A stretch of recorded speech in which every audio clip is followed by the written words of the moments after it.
Alright, Scarcasm restream. Man, isn't that something? Hold on.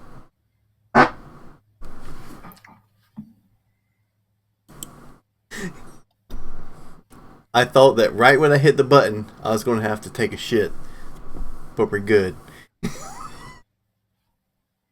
Frodo.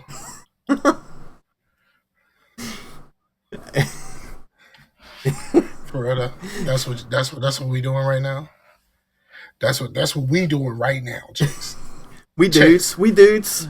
That's what, for real. Well, actually, nope. I'm not gonna say that. I was gonna say something, and I'm not gonna say it. It's better for everyone if I don't say it. How about that? Yeah. All right, you ready? Yeah, man. We live, yo. We live, yo. All the time, y'all. Chase be crying, y'all. All the time, y'all. Okay. Hey, what's going on, everybody? It's your boy Scarfinger, and this is Scarcasm. Whoop whoop. And we are back in the building in these Corona streets. We ain't got no masks on. But we're Converse. You know, I think we're good on the how close. I mean, our videos are pretty close on the stream, but I don't think that matters. Bruh, you would swear the way some people have been acting that we probably should be wearing masks and gloves right now. Like that's how people been acting. The governor just said that they want us to wear masks out in public, and I'm just kind of like, no. If I ain't got this shit, I'm not wearing a mask. Didn't they tell us that in the beginning? They was like, if you don't have this shit, you're wearing a mask for no reason. Yeah. So like, the mask keeps it from going out, not in. Right. Yo, let me tell you, you're not on Facebook that much, right? Not too much. I mean, I scroll a little bit sometimes, but have you seen my post about the masks?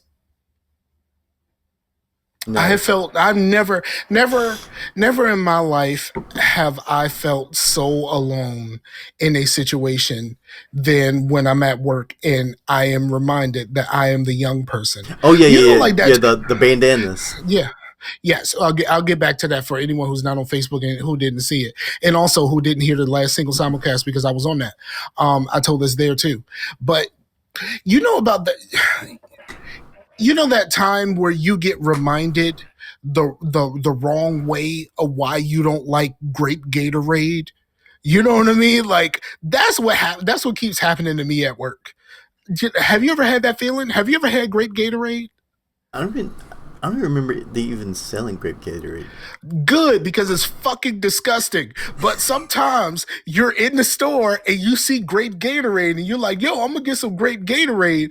And then like the moment you have some, you instantly remember that you don't fucking like grape Gatorade. But it always sounds like a good fucking idea until you actually have it. Like mango. Mango anything always sounds like a much better idea than it is in practice.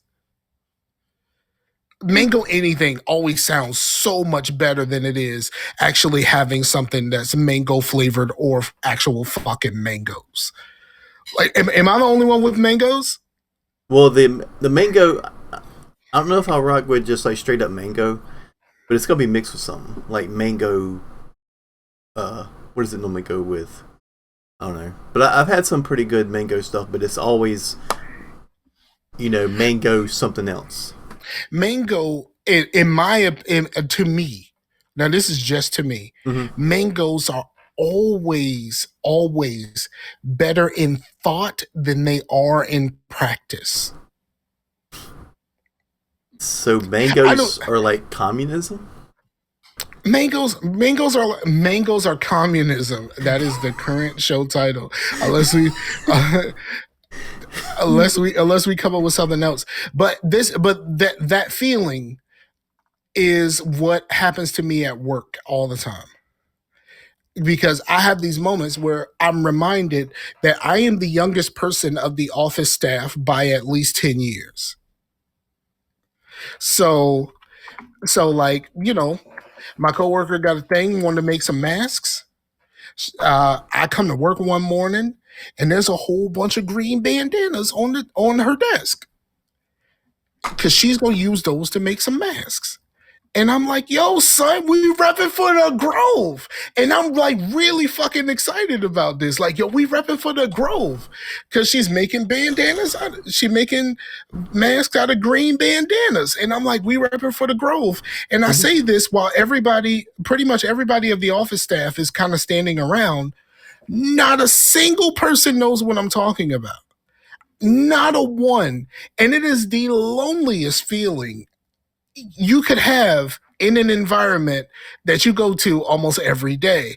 Like, I mean, it was just bad, bruh. It was real bad. Like, I felt so lonely. Like, I was like, so like, I had to like explain it. And at the time, there was a gentleman that was fixing the alarm. And I believe that he got it because when I said it, he kind of chuckled a bit, but he didn't say a word. Like he just kind of stayed to himself. And in that moment of having to explain this from Grand Theft Auto San Andreas, like it almost felt like the ending music from the Incredible Hulk TV show was playing.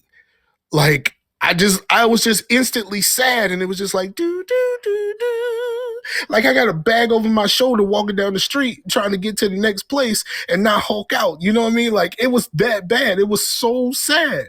Like that and like I said, those moments just kind of remind me that I'm the young one.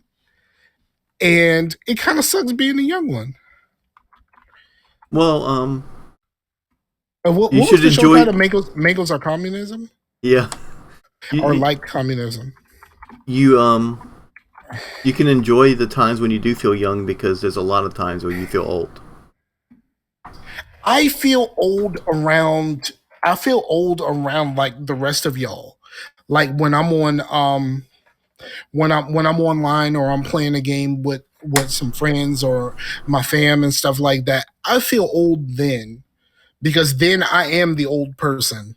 But at work, I am the young person, and that's a weird situation. I had one of those situations while playing the Division the other day. So I'm playing the Division, right? I'm playing with my cousin and his homeboy. Now the homeboy is my age, but like there's been a lot of like catalog battles. People call them beat battles, but there's been a lot of catalog battles on Instagram Live. And I've loved all of this stuff. There's only one of them I didn't like because it's one of those things to where it's like the people were not a good match for each other. That was the Scott Storch and Manny Fresh battle.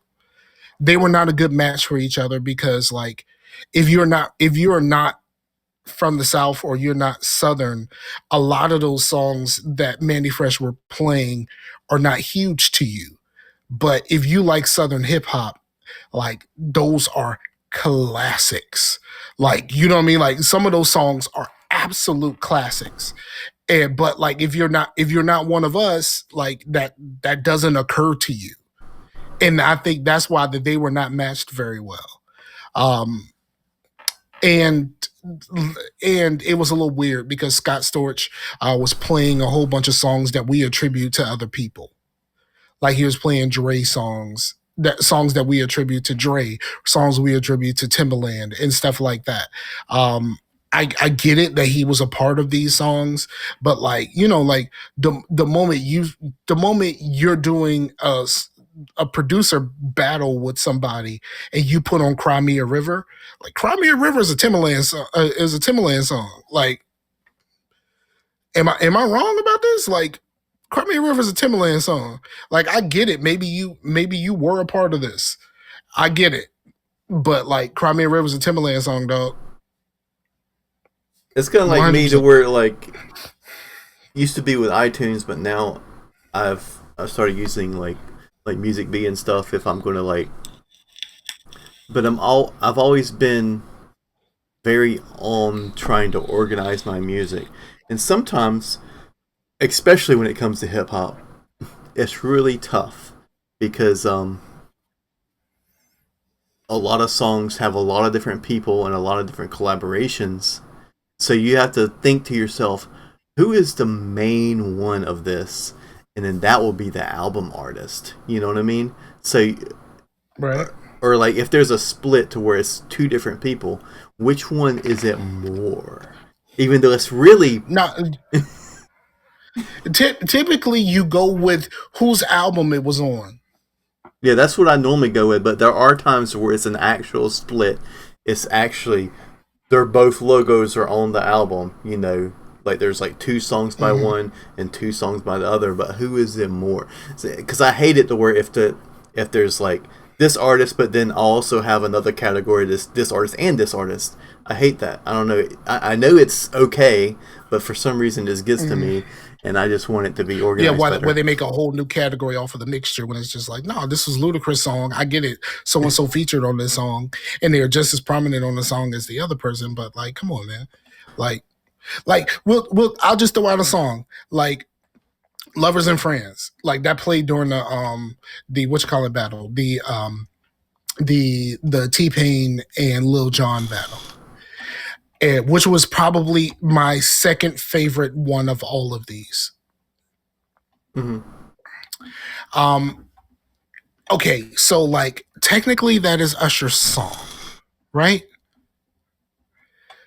But Ludacris real is a match. Like, you know, like Usher sings the singing, Usher does the singing stuff, Ludacris does the rapping stuff. They both make the song. And like Lil Jon actually has a rap on the song. So like who do you attribute that song to? Right. And you just technically it's Lil Jon's song. So like yeah, that's the thing is like even on Lil Jon's albums, there's songs that aren't a shit ton of features. Yeah. Where like he I mean that's the whole Dave Chappelle joke that where like everybody else does stuff and he just says yeah, you know. But yeah. But like here's I'm gonna talk about this now since we're already here. I'm gonna tell you that battle was monumental, and to the gaming public, if you don't understand like who these people are and like the hits that they have. Have you ever played Fight Night? Yes. Fight Night Round 3? Maybe. It's probably the best Fight Night because that was before they did Fight Night Champion when they tried to make a story and all that other dumb shit. But like Fight Night Round 3, have you ever been in a really like a really serious battle with somebody who knows how to parry you perfectly? And like you keep throwing haymakers, they parry that shit and just give you that shit right back, and you just feel like you can't do nothing. That's pretty much me every fighting game ever. But continue. Okay. that was T-Pain this battle. T-Pain has hits, bruh. Like all kinds of hits. But the problem is T-Pain went first. And Lil Jon is an excellent counterpuncher. Excellent, I tell you.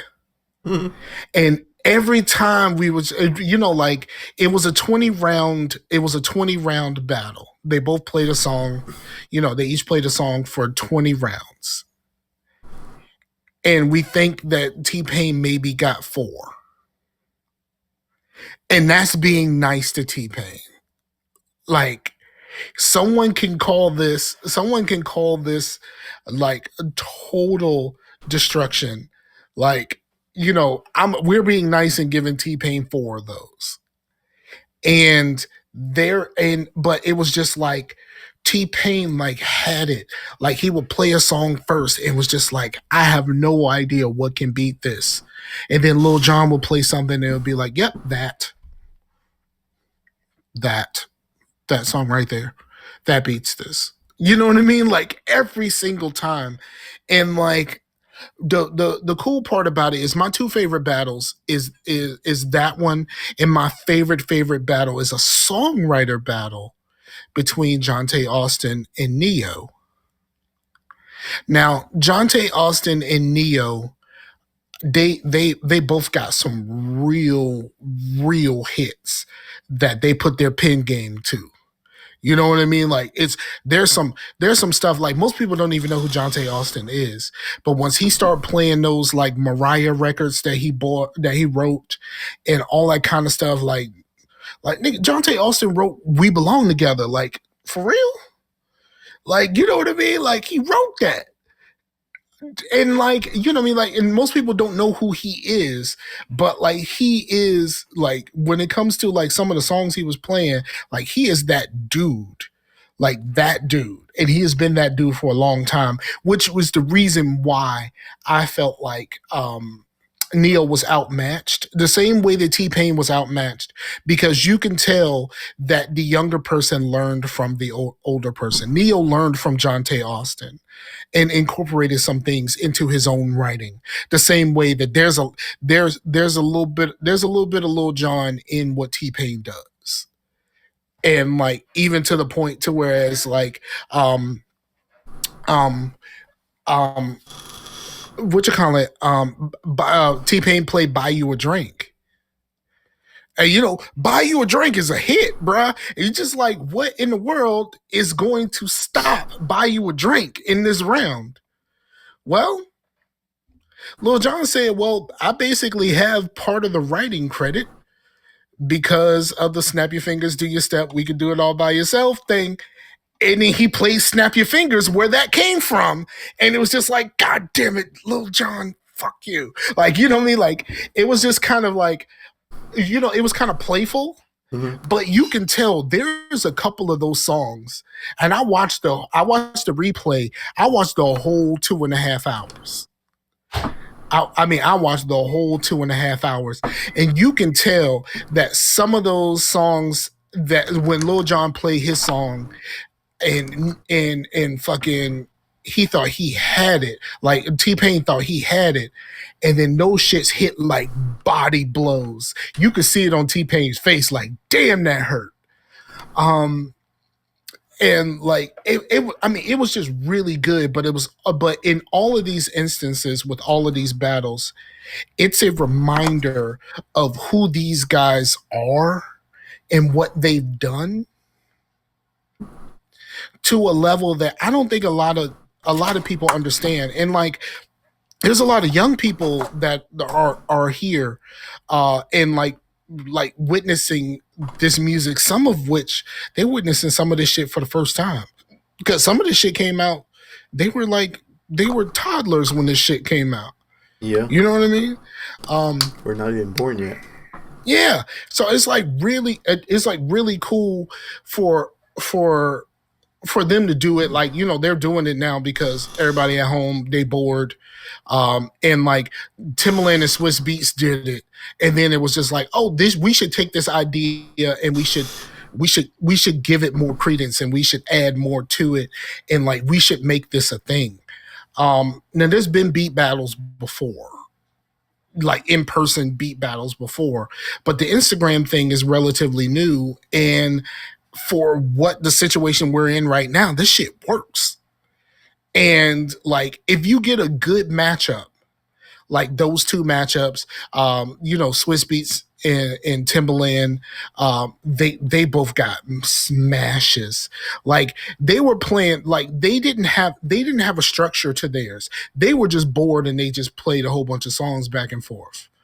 And in some of these cases, they're drinking and stuff, and sometimes they're getting real fucked up. Like Timbaland was on one because he had been drinking, and fucking both T-Pain and Lil Jon were both drinking tequila. Now, Lil Jon had a bar full of different types of tequila. According to him, all the bar behind him, it was like a full bar behind him, and it was all different types of tequila. And he pulled out some shit I ain't never seen before.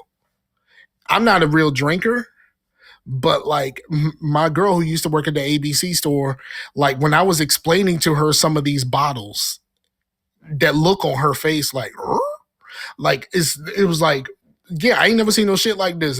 He said it was this, but the bottle looked like this, and that ain't no bottle I've ever seen. You know what I mean? Like my man had, Well, and I mean, the celebrities might have access to some stuff that that they need at the ABC store. Some yes, real and then expensive shit. and Lil Jon is an ambassador for like Don. It's called Don Julio or something like that. I think Lil Jon is ambassador for Don Julio. But let me tell you, my man Lil Jon pulled out this bottle. Now this bottle looks like a regular Patron bottle, except for all of the very, very shiny jewels encrusted in the bottle.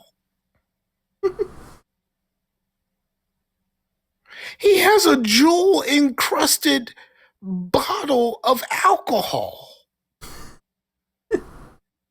That's the most Lil Jon thing ever, if you really think about it. Yes, it is the most Lil Jon thing ever. And at some point, he was drinking out of a regular cup. At some point, he did bring out the pimp cup. And before the thing started, T-Pain actually went and got his big ass chain. Have you ever seen the big ass chain? Yeah. It's a big ass chain. For anyone who doesn't know, it's a big ass chain that says big ass chain, and it is fucking huge. It looks like the size of this big ass chain is the size of like an iron-on t-shirt thing. You know, like that big fucking rectangle that where you print some shit out on your computer and you iron it on your shirt. Yeah. Like it's that size and it's jewel encrusted and it says big ass chain.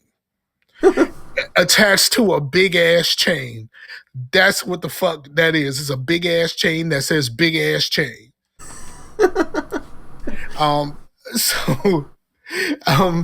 But yeah, so I'm gonna get off this subject, but I have been loving this and I've been loving like the DJ sets. I tend to at least watch a little bit of the Questlove thing every day. I like Questlove, one because of his range as a music lover. But I love Questlove for his musical knowledge. And since he's doing a restream thing where he's on Instagram, he's on Facebook, he's on YouTube all at the same time, he does this thing where he kind of turns the music down or he filters out the top end of the music and he just kind of talks sometimes about music history and all this kind of stuff, like things that you probably don't know about the music and all that kind of stuff. And he does that quite often. And my girlfriend hates it, like absolutely fucking hates it. She's like, I wish he would just play the song. And I'm like, he's on YouTube. He's going to get fucking flagged for this shit and have all of this shit fucking taken down if he plays the song all the way through. But I enjoy the shit out of that. And I've been checking in with this stuff every day. Like, I'm going to ask you this question. Like, I don't mean this in a derogatory way because you have people you have people that are involved in hip hop, in stuff like that, in soul music that have been putting out shows and stuff like that. But are white people doing this too? Because Scott Storch is white. Like, let's be honest, Scott Storch is white, but like he is not in a white sphere. Yeah, I've seen actually because I heard a concert that happened and I was like, who the fuck? For one, the people that's going to the concert, but then two, the promoters and the actual artists. Like, there's so many artists that are doing things online that like they couldn't too. So I was just like, fuck them. I don't even know who they were because my brother-in-law went to a concert and my stepdad, like, not my brother-in-law but my stepbrother, and he got kind of reamed from my stepdad about that, and he's like 39. but yeah. But anyway, because I know I didn't watch it, but I know that Willie Nelson was doing something online. But I have seen the dude from Death Cab for Cutie like pretty much every day playing songs on Facebook Live.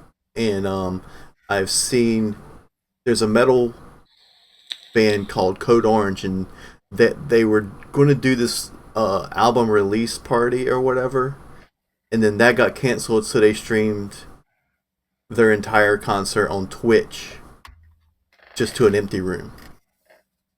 And I thought all that stuff was like super awesome.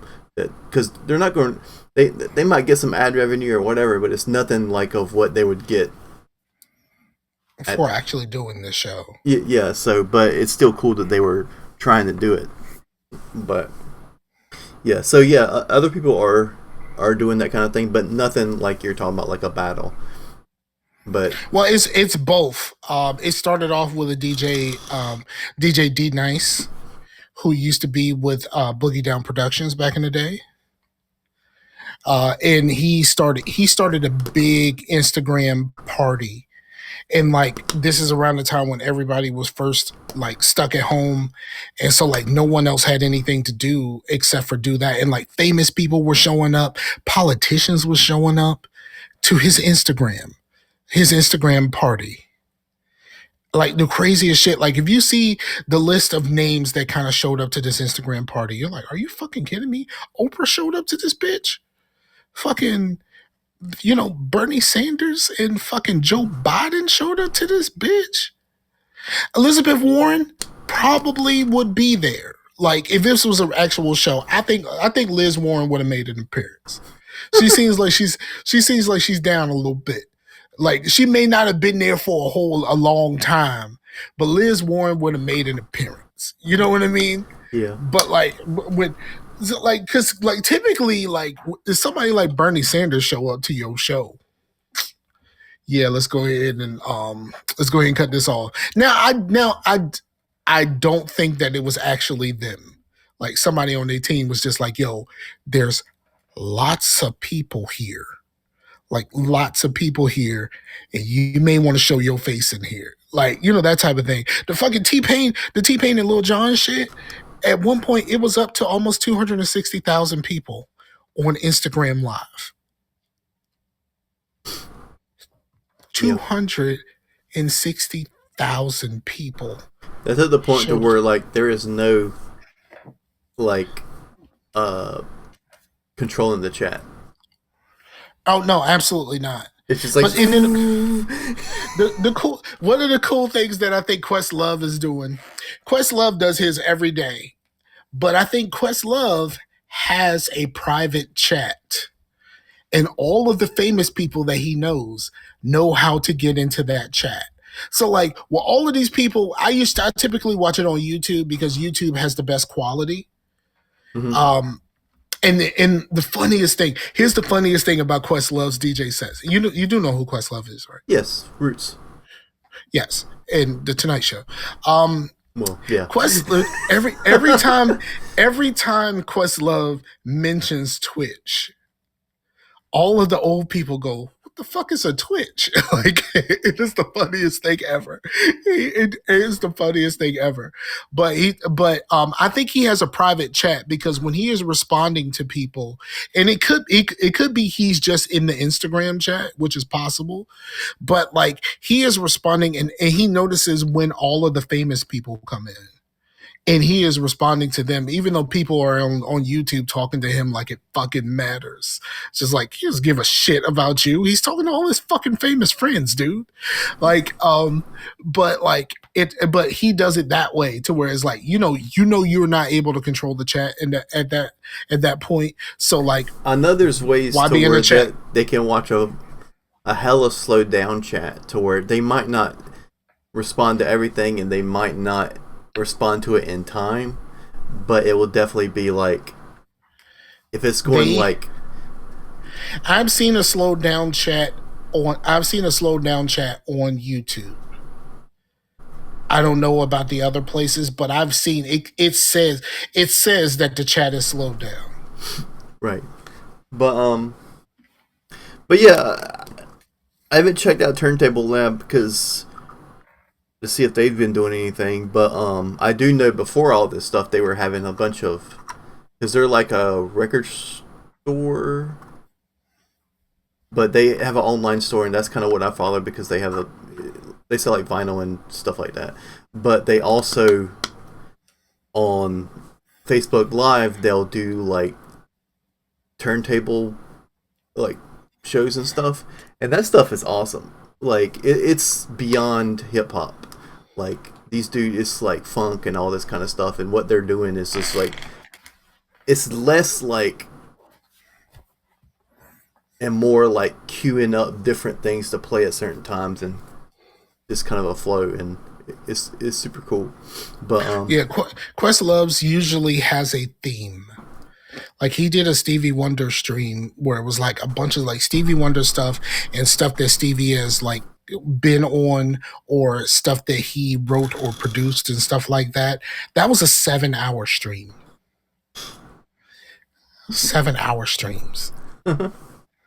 And like, you know, so he's had themes. Sometimes it's about a person, like it's their birthday or something like that, and he's done this every day for over a week. And it's just like, hey, it's this person's birthday, so I'm gonna rock out to some stuff that they like and stuff connected to the things that they like, that type of thing. And like it's just really fucking cool. Like I think this is really dope, and I think it's a real good thing to do with everybody being stuck at home. Like at least some people who crave a communal experience can be a part of something like this from their own home. I know that it doesn't take the, you know, for people who are extroverted, like this doesn't take the place of that, but at least they have something they can do. yeah. And I think all of this shit is like super fucking cool. All right, so you want to move on to some shit? Sure, man. Okay, so I have not watched Tiger King yet. My girlfriend watched the first episode like yesterday or something like that. I'm going to get to Tiger King. Yeah, I watched like 3 or 4 episodes before I got tired, but Amber finished it, and you know, and so, but I mean, it is enjoyable. It's pretty crazy. It's crazy that these people are freaking real. Like, because my brother was like when he first started watching it, he thought it was like one of those mockumentaries. You know what I mean? And I was like, no, this shit's real as fuck. Yeah. Because someone told me that since there's a lot of footage of him being interviewed, to where like from like a few years ago, it started out that they were making a movie just about him. Like he was wanting to move like a documentary about his life, and then all this shit happened. They were like, and I'm pretty sure the people that are making the documentary are like, holy shit, rewind, let's go back, this is gold. Absolutely. but yeah. But that's all that last week. That was all my social media was about, is about fucking coronavirus and Tiger King, and now is coronavirus, Tiger King, and Ozark, which I have not watched a second of Ozark. I know it's on my list. I was gonna watch it, and then every time I go to watch it, it's like, you know, something else just kind of came up. Yeah. So I just haven't made it there. I watched the new season of Future Man came out, and I fucking loved Future Man. But it was only 8 episodes, and they were all like half an hour episodes. Mm-hmm. So I made it through. I watched the last. It was the last season too. I watched the last season on Saturday. Shit was just over. We also go ahead. We also finished up on John Wick. We watched John Wick 3. So I have never seen a John Wick movie. They are enjoyable. Because at first I was like, everyone is like loving this shit, and I was like, and then when I went back and I watched the first one, I was like, I did really dig it, like, because it wasn't I love the over the top like 80s action or whatnot, but it really wasn't that.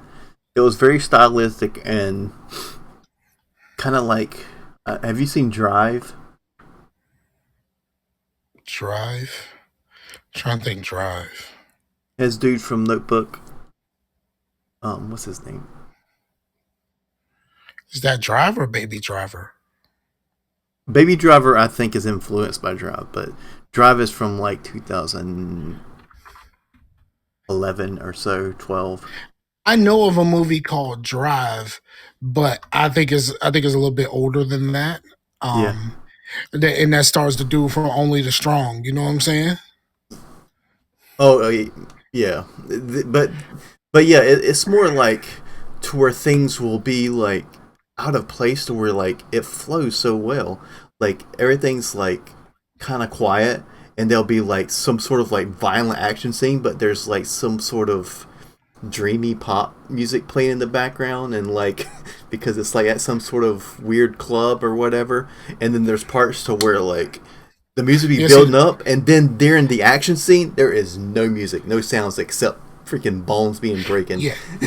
The Drive that I know of came in 1997. So like we're not talking about the same Drive. I know what you're talking about.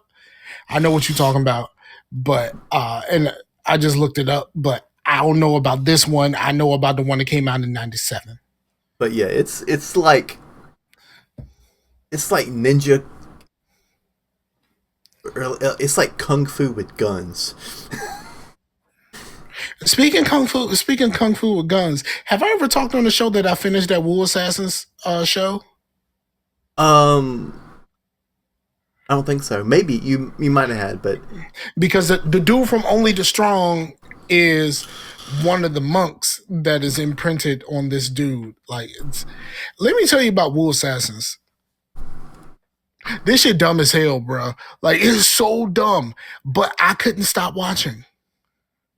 Like, it is dumb. Like, it is the dumbest. Like, this shit doesn't make any sense at all. None whatsoever.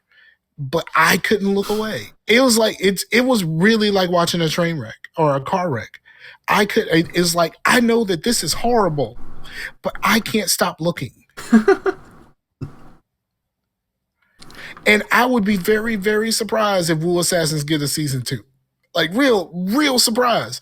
But like depending on how many people watched this shit and was glued to it like I was, this shit might actually get a second season. If it does get a second season, this shit ain't going no further than that because this shit is dumb. is it like so bad it's good, or is it just bad? I mean, it's gotta be so bad it's good because you were glued to it. It's so bad it's interesting. I would not go out of my way and say that it's so bad it's good. Okay. It's so bad it's interesting. Mm-hmm. Okay. It's just like you're just wondering. Do you know what? You know what Wu Assassins is? A perfect analogy. Okay. Wu Assassins is the first season of Iron Fist. Where you're just watching to see how this is going to go. Yes, that's what Wu Assassins is. Like you're watching it like, how the fuck does this shit actually turn around to something worth my time? And it never does.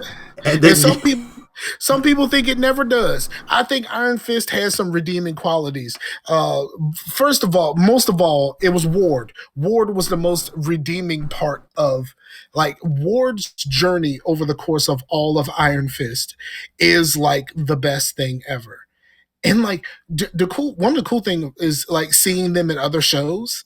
Mm-hmm. Because I've been watching Blind Spot and fucking Ward was in Blind Spot, but he had a beard, so it took me a minute to realize that was Ward. And then like in the second season of Altered Carbon, the chick who played Misty is in the second season of Altered Carbon. And you know, like all that kind of stuff, seeing all of these people around. Oh yeah, and I'm watching that show. What's it called? The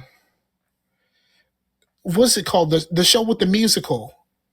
Fuck, I can't think of it. Is Zoe's Extraordinary Playlist or something like that? It's basically is a show, but it's like a musical. The guy from Luke Cage, that was the bad lady, the bad lady's her assistant. I can't even think of her name right now. What was her name in Luke Cage? I don't remember, man. The bad lady from Luke Cage. The bad lady from Luke Cage, that's her name. Really? Yeah. Did you not watch? Did you not watch Luke Cage? No. You didn't watch Luke Cage. I haven't watched any of the Netflix Marvel stuff. Mariah Dillard, um, her assistant plays in that. He plays in the Zoe's Extraordinary Playlist show, which I think. Let's be honest, right? I think the concept for Zoe's Extraordinary Playlist could lead to some really dope ass things. Are those things ever going to happen? Absolutely not.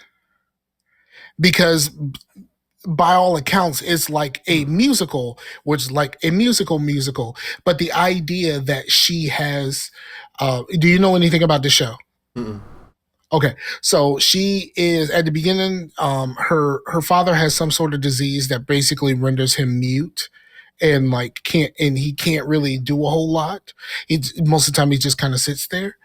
And she is worried that she might have something similar, so she goes to get an MRI. While she's getting the MRI, the guy's playing music.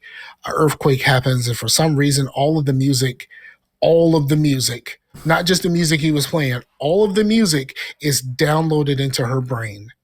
Now she hears what people are thinking, but through song. And like one of her coworkers, the dude from this isn't like a huge spoiler or anything, because I believe it happens in the first episode. So she has all the music, even like Cannibal Corpse and shit. She has all of the music, but like it's musical music that you could make musical shit out of. But I think it's on the first episode, one of her coworkers, the dude that played in Luke Cage, is singing the Gears of War song. He's singing Mad World. And then she's just witnessed him singing Mad World. Like, to him, he's just sitting there. To her, he's singing Mad World, basically saying that there's something going on with him. And so like it's like her dealing is the whole show is basically her dealing with what she actually hears these people sing. And I think it's kind of cool, but it would be a lot cooler if it had more than like musical music. If it was like, like some like more, more diverse music, I would say. Mm-hmm. They tried to get a little diverse when, this is streamers offline. I think we're back online now. You sure? I think so. Oh yeah, it's back. Cool. All right. But yeah, that's been good. Blind Spot has completely jumped the shark. Like, holy fuck. Like, has a show that had a really interesting premise jump the fuck out of a shark.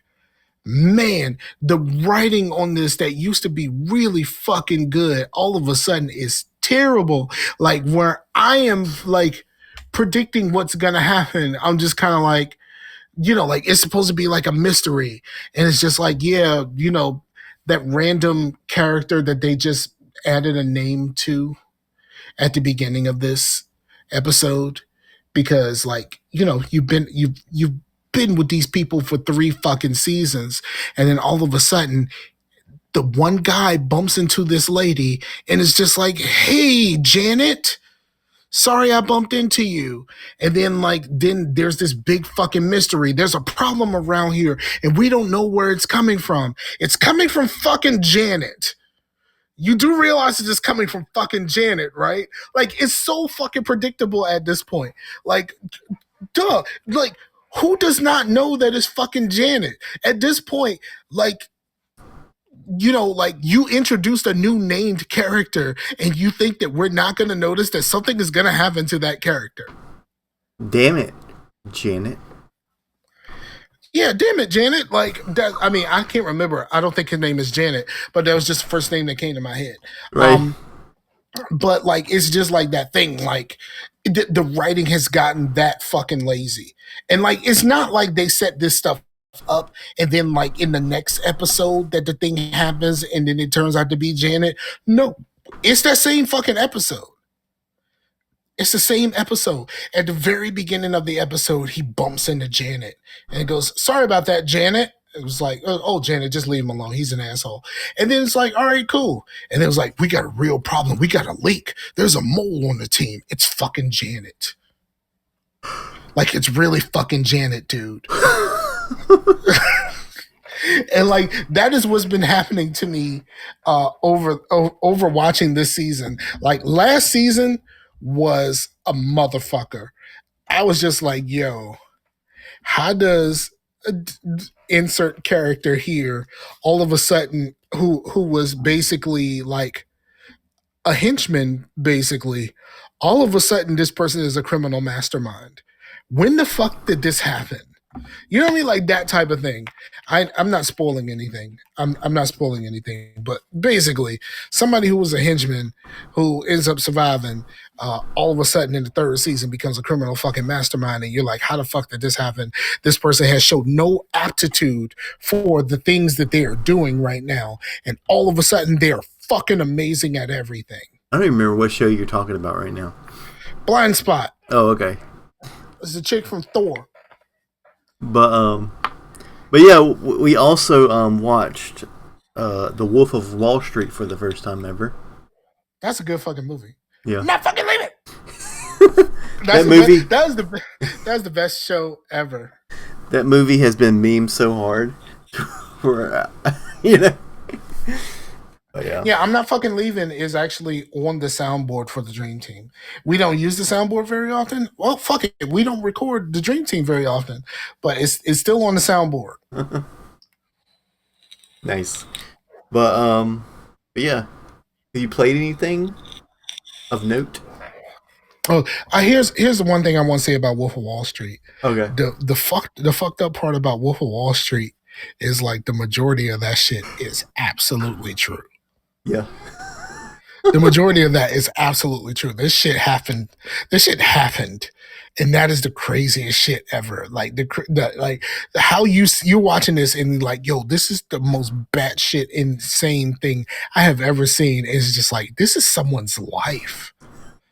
Like someone lived this shit. Like, you know what I mean? Like, that's crazy to me.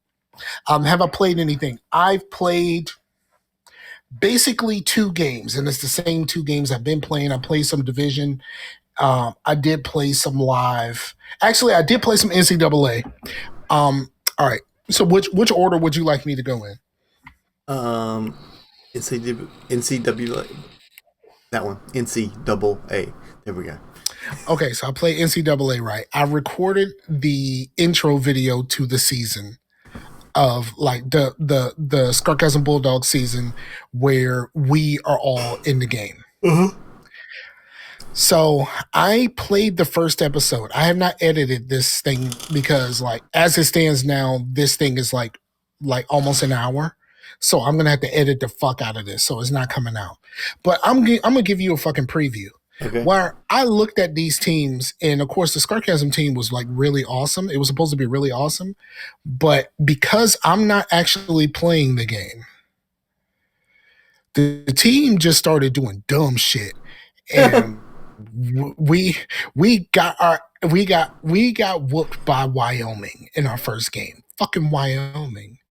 Like fucking Wyoming. We lost in the first game. But I'm gonna let y'all see how the fuck we lost. And like was it first my of all, fault? I realized no, it is not your fault. Your tight end, it's not your fault. Okay. Basically it was Pimp's fault. Okay. And my fault, aka Mason Sims, aka the quarterback's fault, because I cannot pick a fucking defense to save my life. And like I could not stop fucking Wyoming.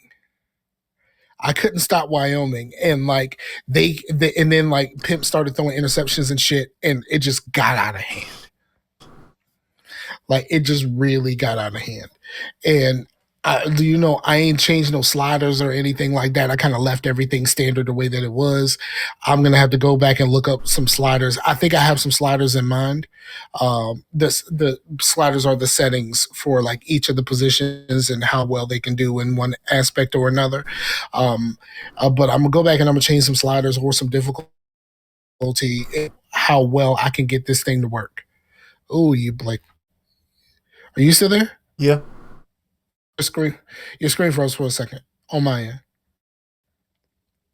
end. But yeah, the first episode we lost to Wyoming. I got to edit this shit, and like I'm kind of hesitant to edit this shit because that loss was painful.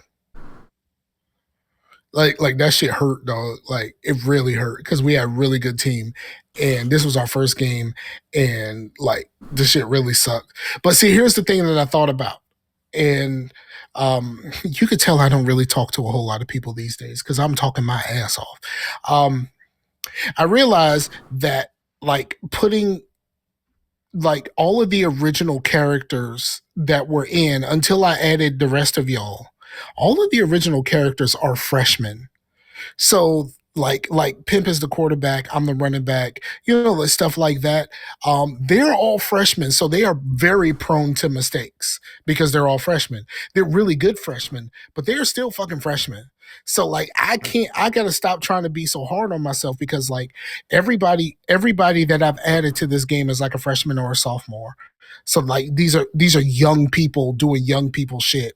And hopefully they get better over time. But that first game hurt. All right, what do you want me to talk about next? What was the other list? I played a little bit of live and I played a ton of Division. Let's do live and end off on Division. Okay, so I play some live. I play some live on my own. I'm really meant to get back and do some more live streaming because I thought that worked out really well for what I wanted to do personally. But I really was not feeling very good this weekend, so hopefully I can get back to some live streaming stuff sometime soon. But I played a little bit offline. I even played a smidge, a very very small amount of 2K, but not any like I played like one game of 2K and was just like, man, I don't even like this shit. And that was pretty much it.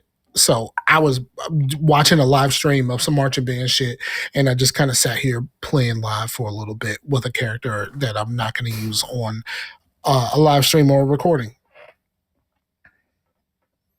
Okay, Division time? Yep. Let me tell you what happened to me yesterday in the Division. Okay. What tier are you at now? Oh, I was playing with my character that finished New York. Okay. So I have three characters. One was my max level character that was World Tier 5 already. I have the one that I started with y'all. And even though we were just basically got to World Tier 1, I played a little bit with that character and I'm on a higher world tier now because I didn't really have anybody to play with, and I didn't really want to use one of the other characters, so I just used that one because it was something that I felt like I needed to do, and I didn't really want to wait. And then I have my character that I finished New York with. So my cousin calls me and says that he wants to play, and so we played the Pentagon missions. The Pentagon missions were added on later. Now, after the update, the difficulty in this game is crushing, especially if you have a full team of 4 people. So what happened to us yesterday, we were playing the game, me, my cousin, and my homeboy DJ, and you know his homeboy DJ and my homeboy now DJ. We were all playing the game, and they belonged to a clan with some really high level division players. One of those people showed up to our game while we were in the middle of a very long mission. And you know, when someone shows up, the difficulty goes up because now it has to accommodate 4 people. And then he left, and the difficulty did not go back down. Mm-hmm. We got stuck on a mission for 2 hours, just the end of this one mission, just failing, going back, failing, going back, failing, going back, just to the checkpoint of this one mission that we were trying to get through. And it got so bad, like like they were cussing out the dude in the clan.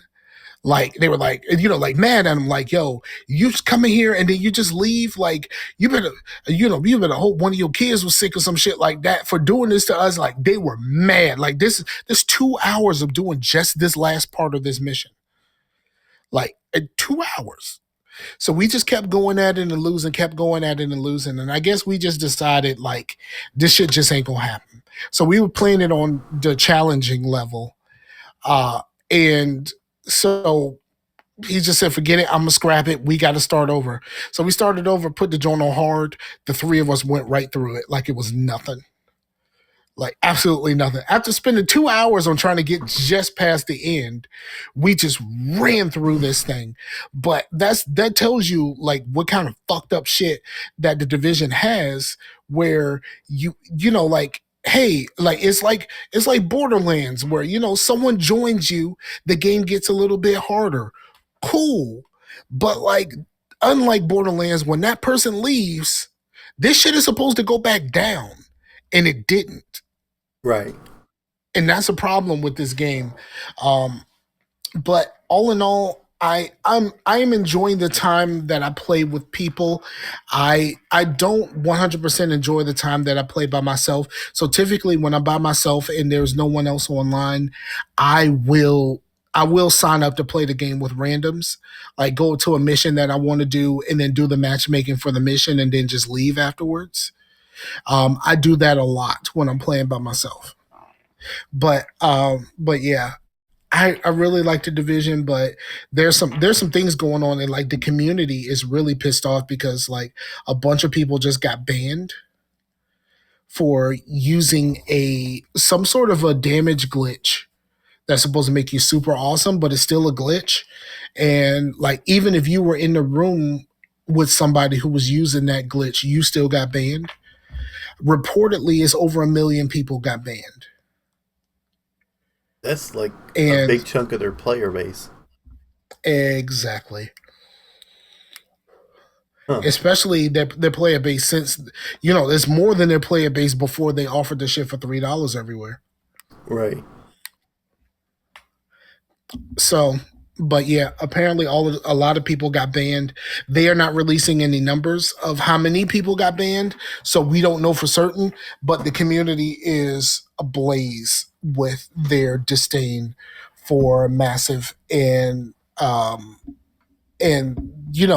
like, yeah, you can be mad at me for exploiting your game, but like when we brought this shit to your attention, why the fuck didn't you fix it? That's kind of what the community is about right now. Right. Because most games would do that. There's been things like exploits in Borderlands and stuff. They would come out. You wouldn't get banned for using it. They would just fix it, and you can't do it no more. Yeah, but they do this in 2K too. If Destiny blocked or banned everybody that used the loot cave when that game first started, there'd be nobody playing Destiny. That is the example that they keep using. Like, why can't Massive is the company who actually made the division. Why can't Massive actually be more like Bungie? It was like, all right, you got us. Like, we gonna fix this shit, but like, man, you got it. So just go ahead. We got you. We got your ass next time. And Bungie is not really in the habit of like trying to get rid of their player base. They're just saying, all right, you took advantage of this shit. All right, cool. And they even made like a little joke, like if you went to like today, if you went to the loot cave, there's like a dead Hive member, and if you click on him, it says like something about the millions that died there or something. Right. So I mean, so they owned it, which is cool. Because yeah, and I think that's the better way to do it than to just ban a whole bunch of people, half of your fucking player base. Reportedly, half of your player base, and just kind of fuck everything up. Like they just started doing seasons over there now because like Division really wants to be Diablo. More than Destiny, Division really wants to be Diablo. Right. So they just started seasons and all of this kind of stuff. And like when they first started the fucking seasons, there was a glitch to where it's like you couldn't progress past like the very first thing because like a certain person that you talk to would wouldn't activate. And then there was a shit where once you get past New York, you can just automatically set the level of your world. So I can set it on normal, hard, challenging, heroic, legendary, or whatever. I could just set the whole world is now on this level. But there was a problem. If I had mine set on like challenging and I played a game with you and yours is set to normal or hard, when I went back to my game, me being in the thing with you reset all of my progress. Every last bit of it. So like there's still some problems in this game. And I really like playing the game with friends, but there's still a lot of problems in this game. And people are fed up about this shit. Right. But yeah, I played some. Got back into playing a little bit of ESO with my brother, just kind of doing our daily dungeon or whatever. But I mean, it's not like Destiny to where it's like, oh, a set daily that you have to do or you're going to miss that. No, it's more like the first dungeon that you do a day gives you more XP, and then there's the experience scrolls as well that you'll just get from whatever randomly. You know, it's just a pickup that you can get. So if you use that and the first dungeon, and there's like an event going on right now where you eat this cake and you get like double XP for an hour. You do a dungeon with all that. I like leveled up like 3 times, and I'm like level 35. That was a shit ton of XP. So we've been doing that. It's been fun, and I actually started playing Quantum Break. Yeah. How that are you watching the TV show bits? Yeah. I've been enjoying the story actually, and all that stuff. Don't Iceman play in that shit? Iceman? Yeah. What's his name? It was it Aaron Ashmore or whatever? Wasn't he Iceman in one of the X-Men movies? Hold on. What is his name?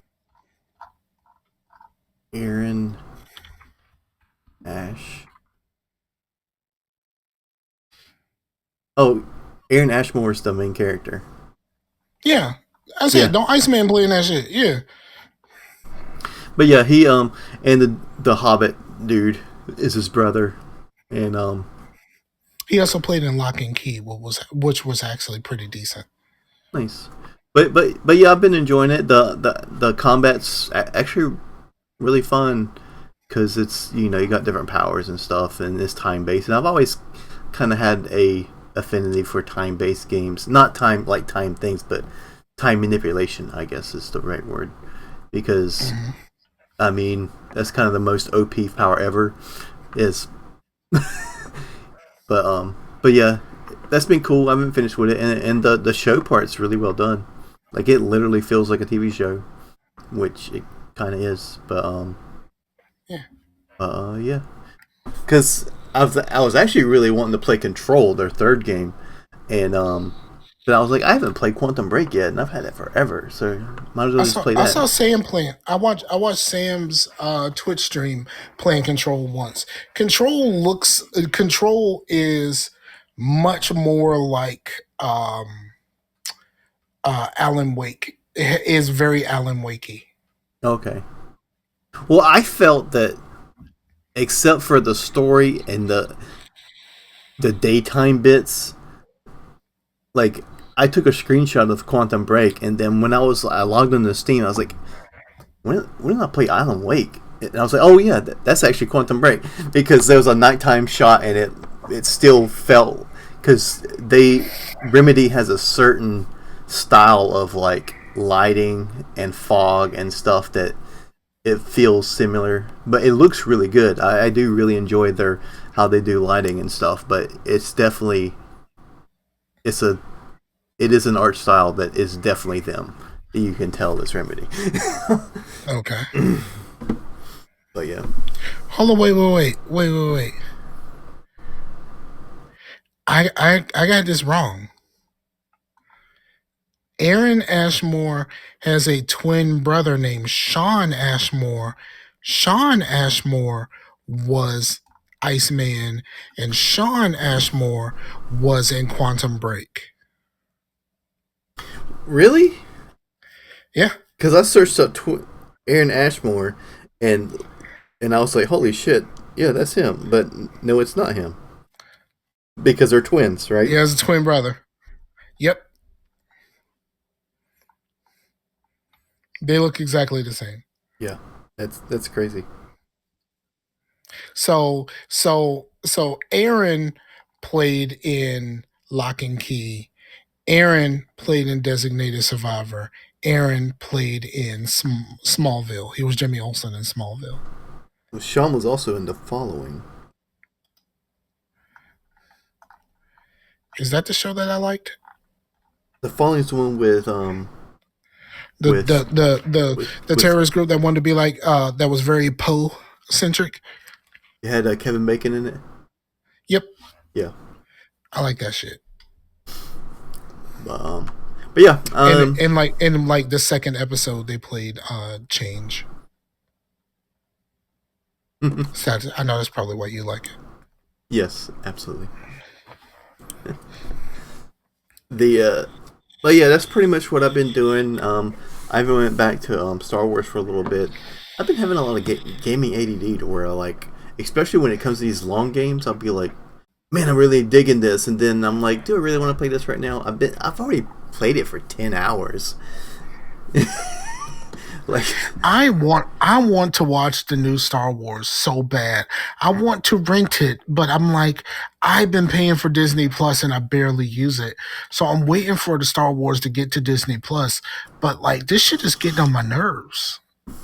Waiting for Star Wars because it was supposed to be out on the 19th. Well, it was supposed to come out I think it was supposed to be out on the 19th. But I'm getting tired of fucking waiting for this shit. Yeah. Because I really want to see it because I have avoided most of the spoilers. I got spoiled a little bit, but I don't think the stuff that I got spoiled on is anything really major, which I commend myself for staying spoiler free from that this whole time. But bruh, it's hard, and I would really just rather watch the movie and be done with it. Yeah, that's kind of like how it was a couple of years ago. Pretty much every podcast in our sphere would do spoiler casts of whatever, even like Deadpool and shit. And I'll be like, well, I haven't seen it yet, so I'm gonna have to put these on the back burner. Yes, but I've done that. I've done that a lot. But yeah, damn, what the hell? But your phone popping, bro. Yeah. It's my brother. He wants to play ESO. Well, no, it's getting kind of late for him, but he wants me to make him a Twitter template. Not Twitter, okay. Twitch. Okay.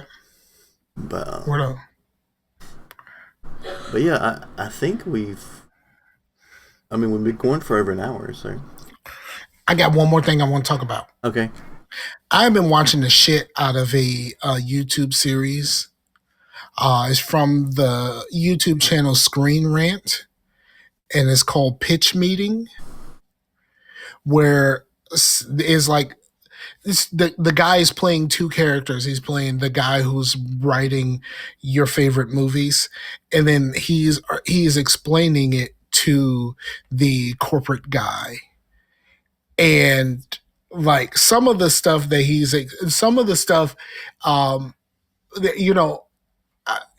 some of the stuff that he's explaining, the way he's explaining how these movies work out, like, do not watch these if you haven't seen the movie in most cases, or you don't want to get spoiled. But for all of the movies that you've seen, you can watch these, and it is hilarious because it'll be like, like he'll point out like glaring problems with the story. Mm-hmm. And it's just like, hey, this person, like at the beginning of the Phantom Menace, when they were surrounded by the battle droids, they kind of like force sped away, and it was just like, oh, that'll be awesome for them to use for to use in the future. And he's like, no, they're never going to use that again. Why? Because I forgot about it when I was writing.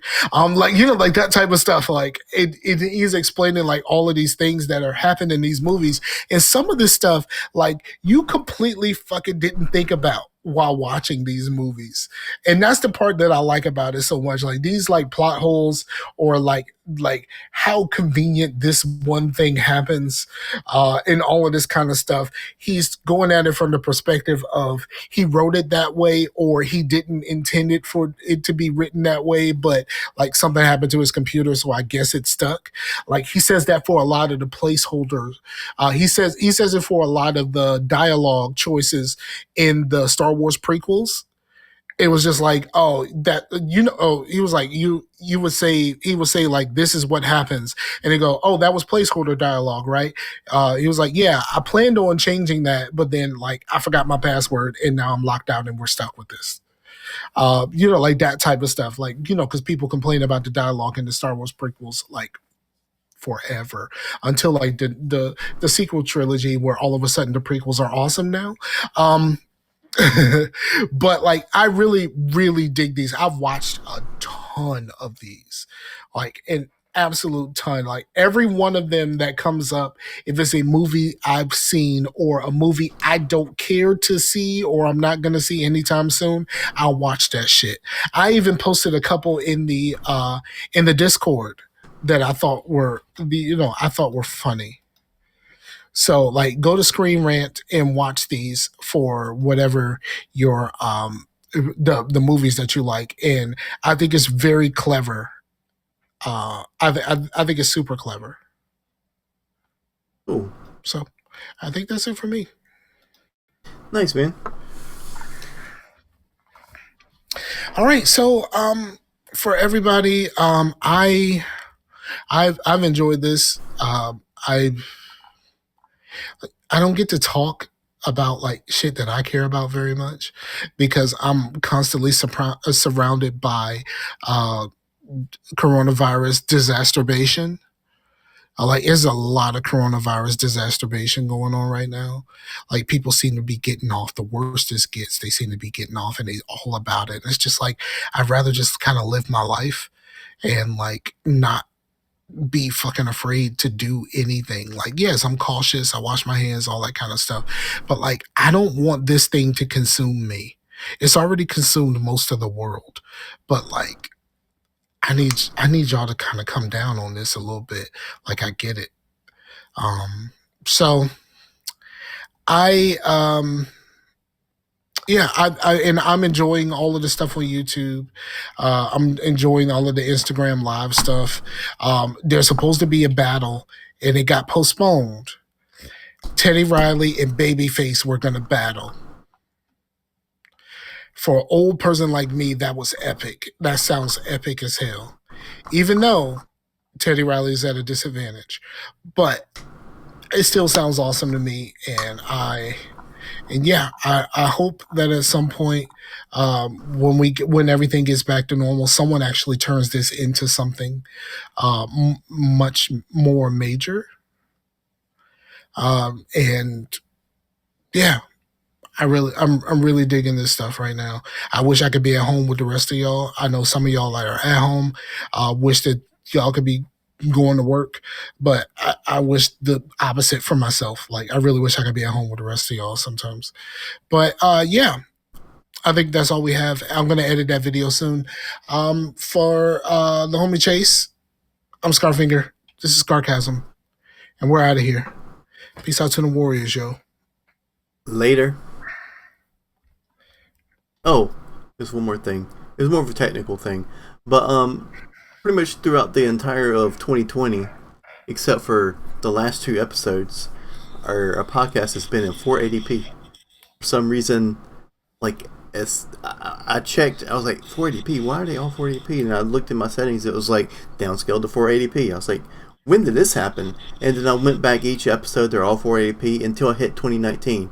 It was 720. And I was like, how did this just happen? In, like, the new year clicked over and then all of a sudden it just downscaled my shit. But yeah. Y2K, yo. Y2 420 or 480. But also, I figured out in our little chat program how to flip my screen. So I'm not mirrored on the YouTubes right now. So that's cool. I guess I never noticed it. But yeah, I didn't notice that I'm flipped around. I never noticed it at all. I see us as straight. I guess when you put it on the thing, it's flipped around. Yeah, to me, you're straight, and then I would be mirrored. But for you'd be mirrored, and I would be straight.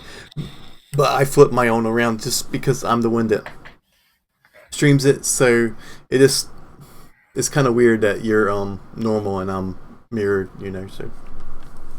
So yeah. Yeah, I just noticed that on the screen. I'm totally mirrored. I don't pay that much attention to me. Yeah. I don't know why half of y'all do. But yeah, I just wanted it for the stream. But yeah. Yeah.